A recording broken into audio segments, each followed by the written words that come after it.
Hi, how are you? Okay. My name's Shane. I'm Joe. Nice to meet you, Joe.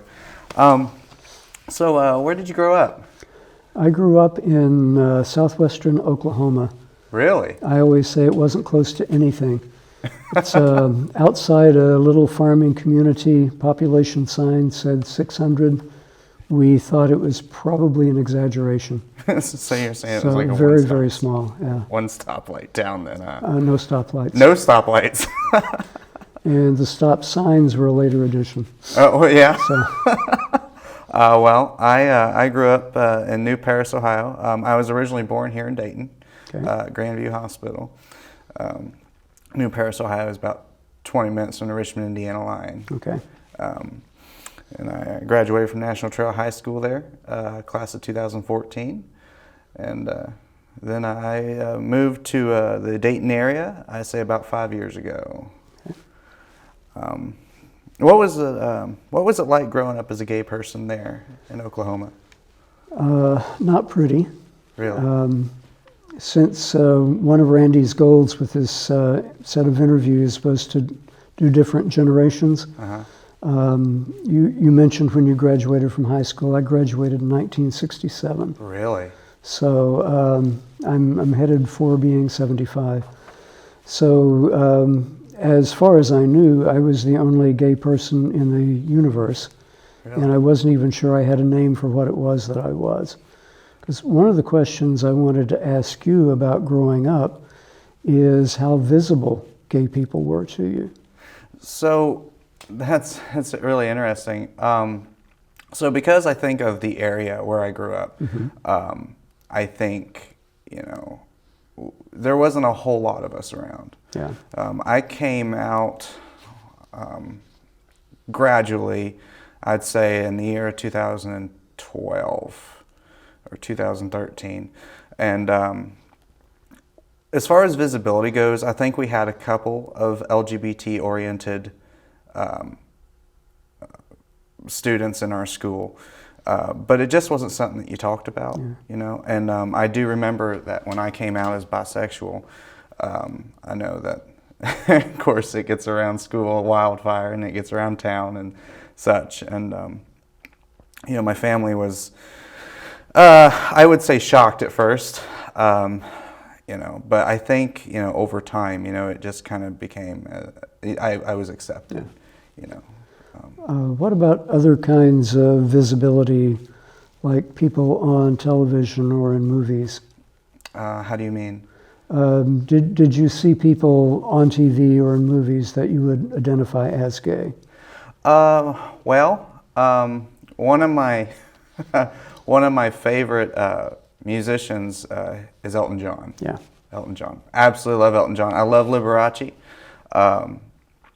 and I always wondered how they pulled off the glitz and the glam, and they overcame at the time it. they did. Yeah, at the time. I mean, that was, through the 50s and through the 80s. I mean, that was still a lot going on, And so, when I was growing up, my role model, was my grandfather, who was straight, but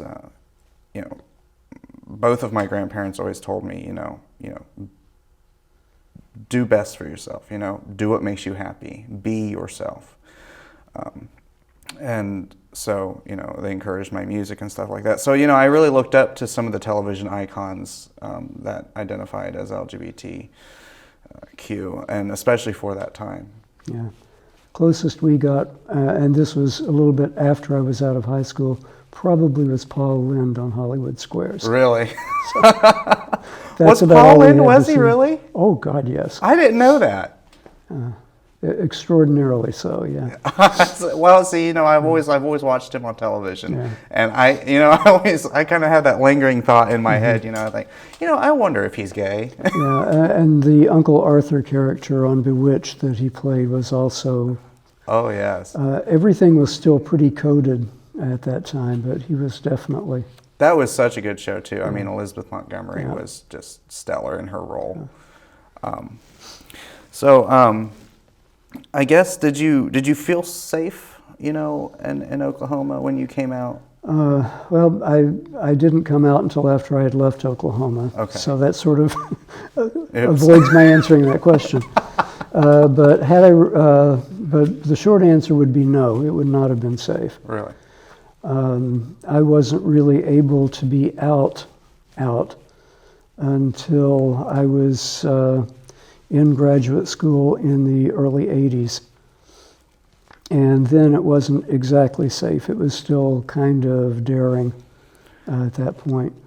My first jobs out of graduate school, in fact, until I came to Dayton more than 20 years ago, I would have been fired if I had been out on Really? that job. Yeah. Well, yeah, back then they didn't have the equal opportunity. No, it was kind of... One of the things that made Wright State attractive was the fact that they had the non-discrimination clause. Really? And explicitly included sexual orientation. And I'm sorry, forgive me. What year did you go to college? I graduated undergraduate 1971, and that was in southwestern Oklahoma still. And then I went to graduate school at the University of Missouri in Columbia. And finished up everything in 83. 83? Yeah. About how old do you think you were? I was 34 when I finished that 34? degree. Were you happy to graduate? Oh, yeah. Yeah. Then there's the whole thing about finding work, but that's a whole other, Oh, yeah, that's a whole other nother- story. whole We don't nother need to thing. go there. One of the questions that I'm always interested in is about gay community. Do you belong to any organizations or anything like that? No, not at the current time. I do partake in community activities, though. Mm-hmm. I do like to, go to music functions. I know that in June, of 2021, I played piano and opened for some of the other entertainment that they had out there at the Dayton Pride on Oh, yeah. the Courthouse On the Square, courthouse. which, by the way, was just an absolute blast. I mean, we had the Ruby Girls there, and we had some different bands and stuff. Good people, place was packed, good turnout. So that I think that's as close really as I've gotten to any community functions as far as LGBT goes. I do enjoy going hanging around Jefferson Street, but I think that's about as far as it goes. Earlier, it was one of the things that, one of the places you could find safe community outside bars. Mm-hmm. I think there's still at least one gay bowling league left in Dayton. Really? Yeah. It's really big in Columbus and Cincinnati and larger cities than Dayton. Really? My husband and I, he bowled on a gay league for a really long time. And then after we met, I bowled with him until we decided it was time to stop bowling. Really? But the league is still going strong. He was one of the founders of the Dayton LGBT Center. We're both still members. I'm part of the Dayton Gay Men's Chorus. So there are organizations that are good to be part of as well still. Really? That's what I had thought about joining the Dayton chorus. Mm-hmm. I guess I just, I never really got around to it, but I do know a couple of people that have joined, and they might still be current members, and I do know that it is an upstanding group to be a part of. Now I did want to double back, because we were talking about your coming out and stuff like that. You had mentioned that you came out after you left Oklahoma. Right. And so what I want to know is, what was that process like for you? Very gradual. Very gradual. When I was in graduate school and decided it was time to come out, it was almost, well, this is an exaggeration, but almost like it was every day. Really? I might tell one person, and sometimes it's actually a whole lot of fun to watch the expressions. Not that I think anybody was seriously surprised, but it was kind of fun to see how they would navigate. Navigate. Dealing with it. Kind of. But that was really very gradual. When I left Missouri, I went to Texas, and I don't know if it's still this way, but back in the day, gay people would just sort of find each other. Really? And in the really old days, the old queens would call it dropping beads. You'd say something and wait to get a response to it, and if somebody catches a reference or something like that. But when I first moved to Texas, I was working at the University of Texas, Arlington, and a woman who was working as an adjunct there sort of spotted me, and we started talking. And then she was asked to establish something at Texas Christian University, and she asked me to come work there. Really? And we had to be totally closeted there because we would have been dismissed instantly. So you had to hide who So you really, were. really had to hide at that point. Who you were. See, and that's the unfortunate. But Yeah. you know, and back then that was the norm. That was very much the norm. I mean, you compare that then to today. You know, our younger generation would be like, well, why are you hiding yourself? Yeah. You know, whereas back then that was a completely different institution. Yeah. But it was something that just happened really, really gradually. And as conditions in society started changing, then it was easier and easier to do that. When I came to Dayton, I mentioned that non-discrimination clause in the hiring policy at Wright State.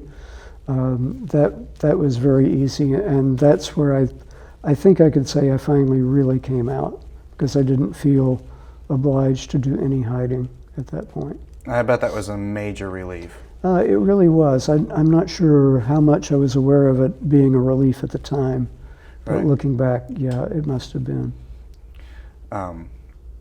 Now, when did you meet your husband? He was working at Wright State, and he tells me that a couple of the women he worked with pointed him in my direction. Really? So we started dating what year is this? 22 years ago. Do you think that being around others, because you mentioned that you were, you know, at Wright State and, you know, part of the Dayton Gay Men's Chorus, did being around all these other people who were like you, I mean, did that make it easier? I mean, did you feel safe? Did you feel like you belonged? I think the first word that comes to mind is relax. Relax. You can relax. You don't have to have your guard up constantly. Even if you, quote, feel safe otherwise, you're still watching and you're still looking. Wow. That's so deeply ingrained that I doubt that it would ever go away. But at Chorus, there's a men's retreat that we go to every summer. You just don't think about it. Right. I mean, it's being the normative term. You know, we're not the minority in those areas. brief times. So, what about you? What about besides Elton John, other role models that you would? As silly as this is going to sound, I love Jerry Lee Lewis. It doesn't sound silly to me. But I love Jerry Lee Lewis. He was a wild man. He was crazy, and a lot of my friends and even some of my family have remarked that, you know, within my music and recording and etc., you know, they kind of see where I've kind of taken on some of his aspects as far as you know, the style of music that I play.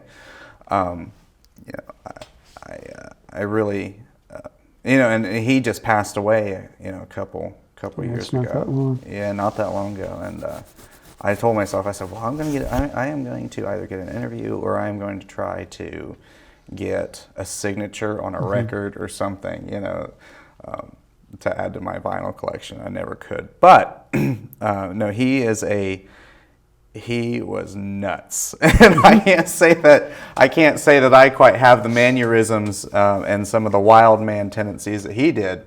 but I know I can be a little spitfire myself. But I'm sure pianos are grateful you're not quite as wild, maybe. Little Richard is another one. Oh, yeah. Love Little Richard. I think that he was way ahead of his time. You know, just like Jerry Lee Lewis, Elvis Presley. Little Richard was one of the architects of rock and roll, you know, and he was bisexual. You know, he was bisexual. At least that's what he had claimed. He always called himself the king and queen of rock and roll. The king and queen of rock and roll. And I know that there was a movie that he was in. Not that he was in, but there was a portrayal on his life. His life, and I just watched that over and over again because it was just so interesting to kind of see. You know, first of all, he's black. Okay, it's the 50s. You know. So, you know, we had, you know, civil rights issues and you know, people weren't being treated fairly. He was a musician, you know, very brave. And then on top of that, he was part of the early LGBT movement. Yep. So, you know, that in itself, looking at all of those, you know, seeing how he overcame those things.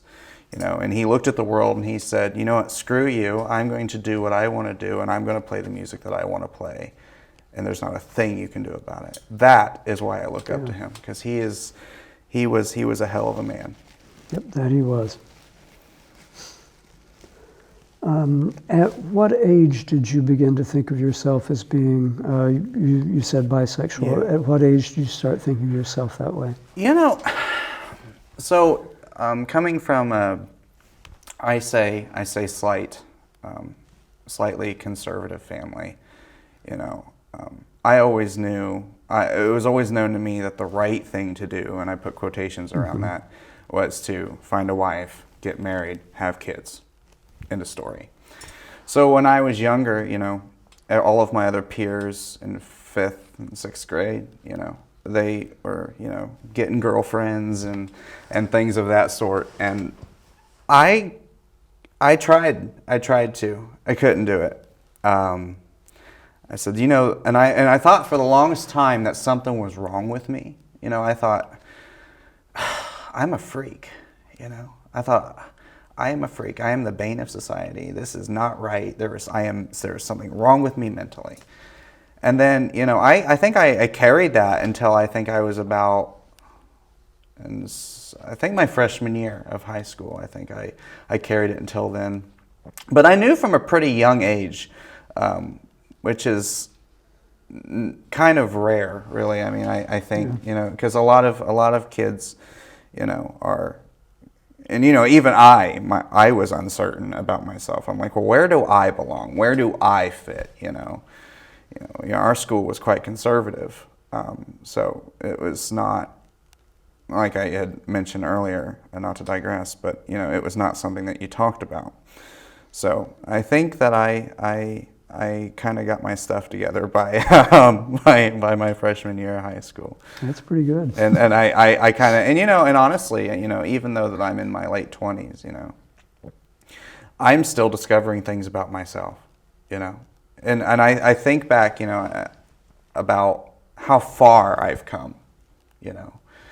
It's like, well, I've got this beautiful group of friends, you know. My family is loving and accepting, you know, and I have it a lot better than some people my age do. So, you know, that's something to be thankful for. Now,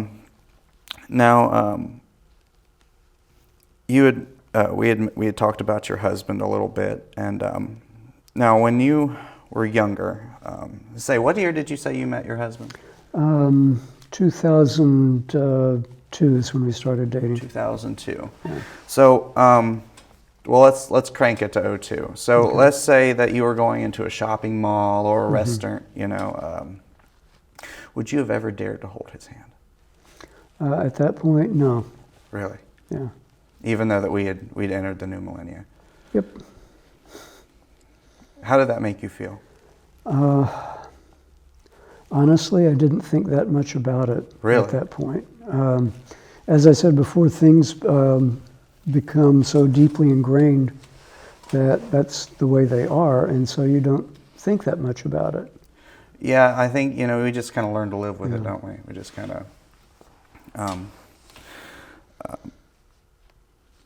Do you find that it's a relief to be openly married today? Yes, yes.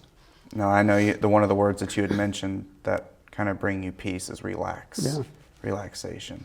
Is that, are you, just because you are just comfortable, you're able to be yourself in front of the world? Mm-hmm.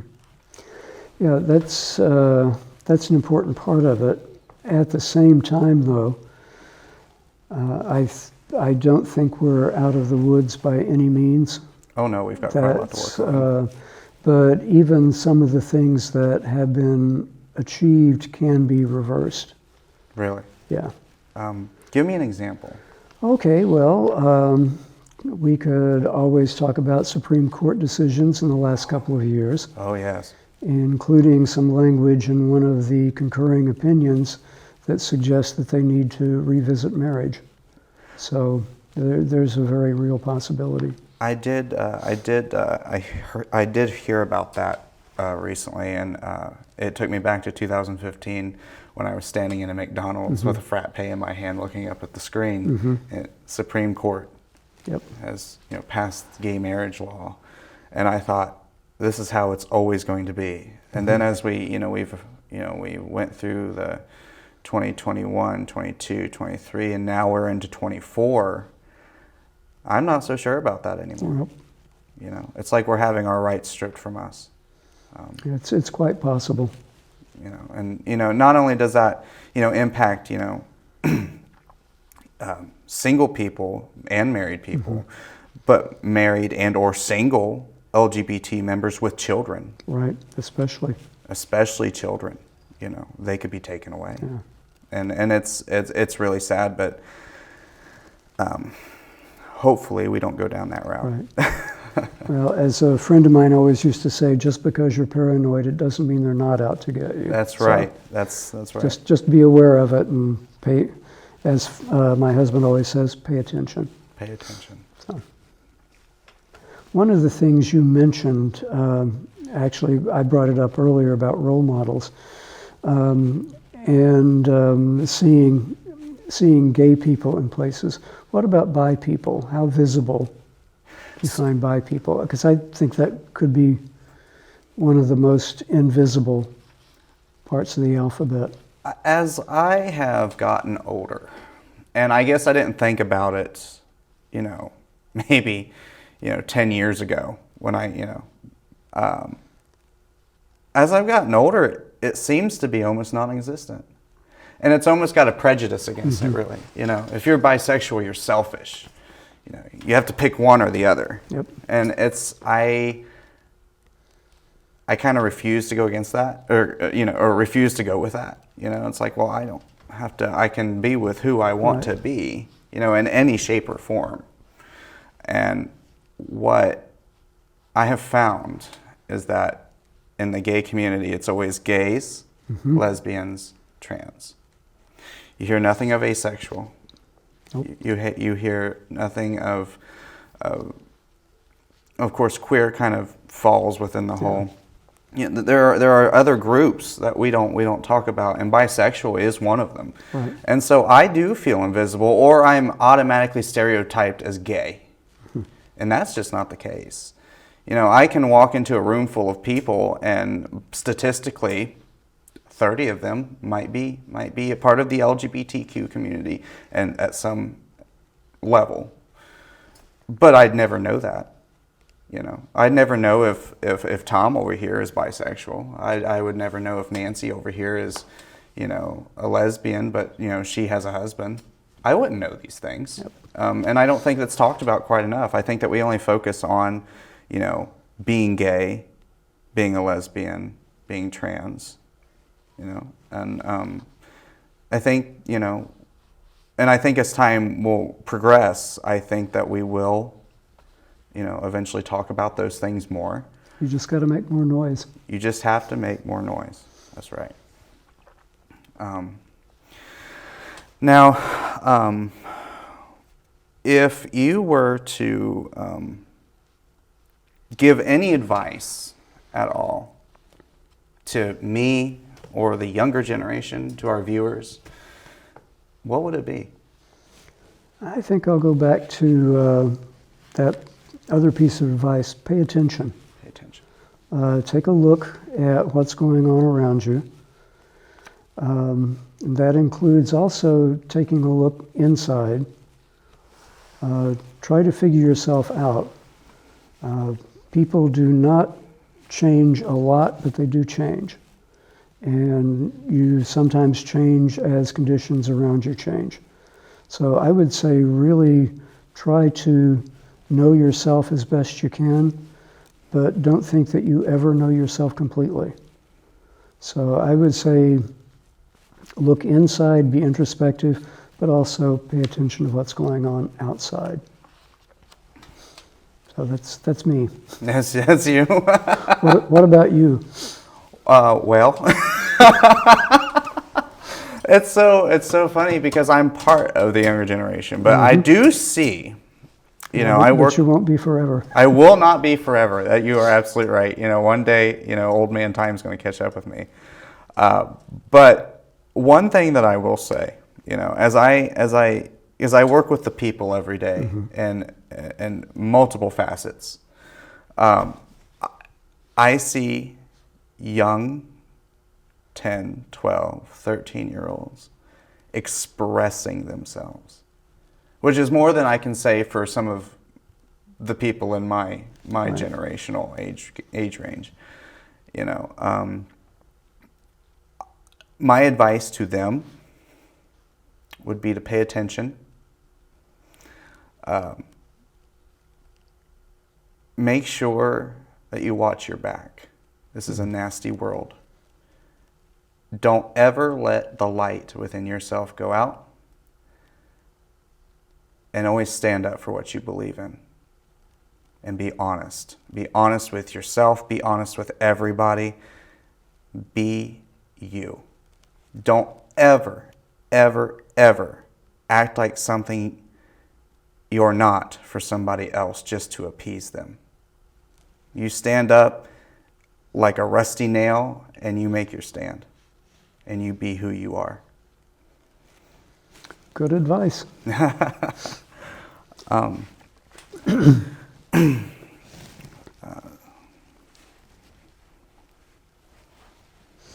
One other question I had on my list, I was just looking back down at it that we didn't talk about yet. But what's been the role of religion in your life, and how has that fit in with your identity? Well, our family is, I would identify as Baptist.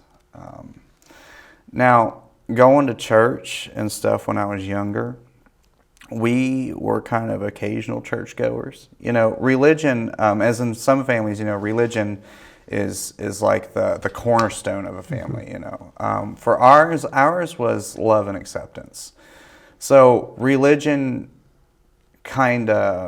it was kind of a floater in our family, like we believe that there's somebody up there, but I don't think that it's how our family doesn't really believe that it's how it's written, we don't know our maker, and eventually we will meet our maker. But it never really influenced me as to who I am. It never influenced my way of thinking. I do know that, whenever, traveling, a lot for music and recording and stuff like that, I know that whenever I've had to play at churches, I have played in quite a few different churches, and I know that I've had to suppress myself. I've had to, okay, now wait a minute here. We're in a Presbyterian church. We should really watch what we say. We should really watch how we act, because I do know that that some religious groups, not all. I'm not calling out the entire group, but I do know that certain branches of religion don't accept that. Right. And in order for me to, do what I do, I have to be quite universal. So it never really impacted me too much. I do know it was kind of a more of watch your P's and Q's type thing, dot your I's, cross your T's. But that's about as far as that goes. I enjoy it, and but religion was never a real big thing when I was a kid. Okay. Probably not as influential as some of my peers. Okay. Because in a lot of small towns, it really is the cornerstone of many people's lives. Oh, and it was. And in town, with some of my peers I went to school with, a lot of the people I went to school with were Catholic, and some of them were Baptists, and Pentecostal was a real big one. I mean, I probably would have been, the equivalent of throwing holy water at Satan if I walked into a Pentecostal church, But I think all in all, if a person watches what they're doing, then you can be multifaceted and